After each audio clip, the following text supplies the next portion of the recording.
వర్షాకాలంలో రోగాల బెడద తప్పాలంటే వీటిని రోజు గుప్పెడు తినాలి. శనగల్ని తింటే రోగనిరోధక శక్తి పెరుగుతుందని ఆరోగ్య నిపుణులు చెబుతున్నారు. అయితే కొందరు గ్యాస్ వస్తుందనో తింటే పడదనో వీటిని దూరం పెడుతూ ఉంటారు. కానీ పోషకాలు పుష్కలంగా ఉండే శనగల్ని దేశీ సూపర్ ఫుడ్ గా చెబుతున్నారు. అందుకే పొద్దున్నే నిద్రలేవగానే నానబెట్టిన శనగలు తినటం చాలా మంచి అలవాటు. శనగల్లో ప్రోటీన్లు, కార్బోహైడ్రేట్లు, కొవ్వులు, ఫైబర్, కాల్షియం, ఐరన్, విటమిన్లు అధికంగా ఉంటాయి. శనగల్లోని కాల్షియం, మెగ్నీషియం ఎముకల సాంద్రతను పెంచడంలో సహాయపడుతుంది.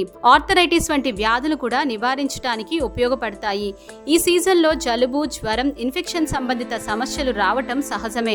నానబెట్టిన శనగలు తినటం వల్ల రోగనిరోధక వ్యవస్థ మెరుగుపడుతుంది. నానబెట్టిన శనగల్లోని ఫైబర్ శరీరంలోని కొలెస్ట్రాల్ ను తొలగించడానికి ఉపయోగపడుతుంది. చాలా మంది మహిళలు రక్తహీనత సమస్యతో బాధపడుతూ ఉంటారు. శనగల్లోని ఐరన్ పుష్కలంగా ఉంటుంది. వీటిని క్రమం తప్పకుండా తినడం వల్ల రక్తంలో హీమోగ్లోబిన్ పరిమాణం పెరుగుతుంది.